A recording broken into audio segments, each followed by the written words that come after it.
Give stuff away. I know the green bean casserole. The fake gravy with the mushrooms, the beans, and the crispy onions là, you buy in the store. Give stuff away. Give stuff away. So you're on The Taste with Anthony Bourdain and Nigella Lawson and Marcus Samuelsson. What about working with those guys surprised you the most? We all have, I would say, a different palette. You know, it's very interesting the way we see food. We're all different. We come from different country. So I think it's a very, very interesting when we taste the food together. Right. It's pretty funny. Because sometimes you think something's great and the others disagree. And somebody will disagree with me. You know, it is. You know, taste. It's a lot of people have different approach with food about the taste. You know. You've been in LA for a long time. You just opened another restaurant. But you know, the LA dining scene has grown so much in the last 10 or 15 years. What has changed for you, and what's most exciting for you now about the way that LA has evolved as a dining scene? I mean, about LA, yes, the food in LA changed a lot the past, I would say 5 years, 10 years, definitely. I think that's the variety of the food we have in LA. Right.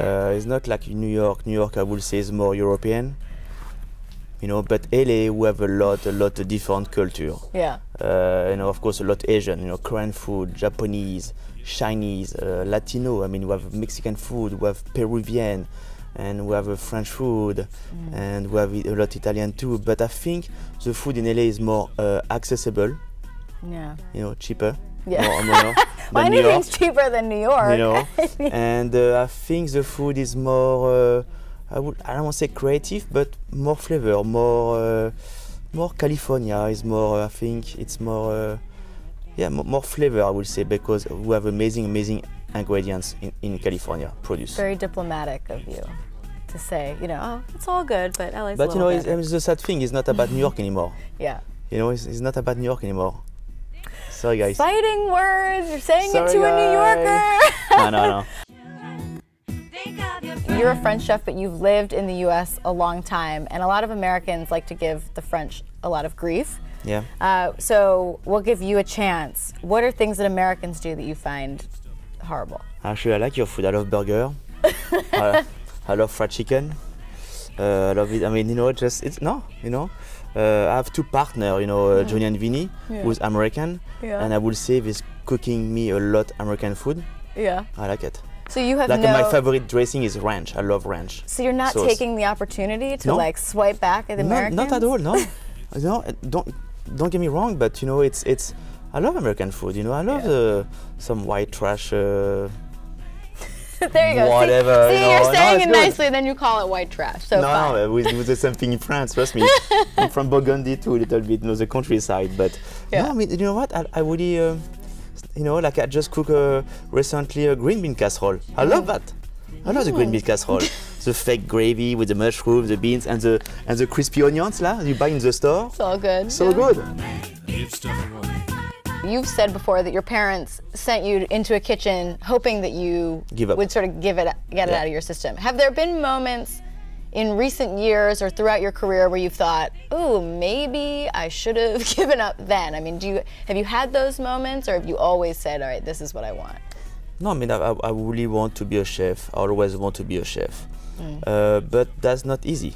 You know, I don't want to give up, but sometimes, you know, it's hard to be a chef. You know, is a lot of people, you know, touching your food, you know, the cook, and sometimes they don't do the way you want. So I get mad because you tell them 10 times the same thing and they do the same mistake. Yeah. That sometimes make me want to give up because I'm tired of that. Yeah. You know, it's not like a painter. I would love to be a painter. A painter is just a canvas and him, that's it. It's so difficult cooking. Yeah. You know, I mean, I can be creative, but if I don't have a good team with me, I'm nothing. And so lastly, on The Taste, you guys have blind auditions. And you know, the contestants come in and it's completely blind. Would you ever think about adding that to your restaurants? What have you learned from working on The Taste about sort of the blind process? You know, I will say something about the blind tasting. Is it teach me a lot about when I work on the dish in the restaurant with my chef. I always ask him, do you like it?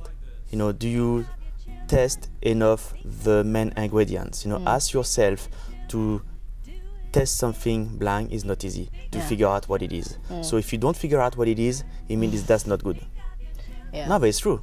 You know, you cook a chicken and potato, and if you test that blind, you don't know what it is, something is wrong in the dish. Yeah. So always ask my chef, you know, dog, imagine you eat that blind, you know, can you recognize what it is? Because sometimes on the show, you guys will talk about things and say, this is beef, and it ends up being lamb. I love the tuna. Oh, it's a red tuna. Wow, I love it. And a chicken. Oh, sorry. You know, but sometimes because the execution is bad, too much sauce or whatever, you know, I challenge everybody in the world to test blind. It's so difficult. Because when you read a menu, you know what you're eating. So, oh yeah, it's lamb, machin. When you don't know, it's very difficult, especially when it's bad. Trust me, you don't know what it is. Trust me.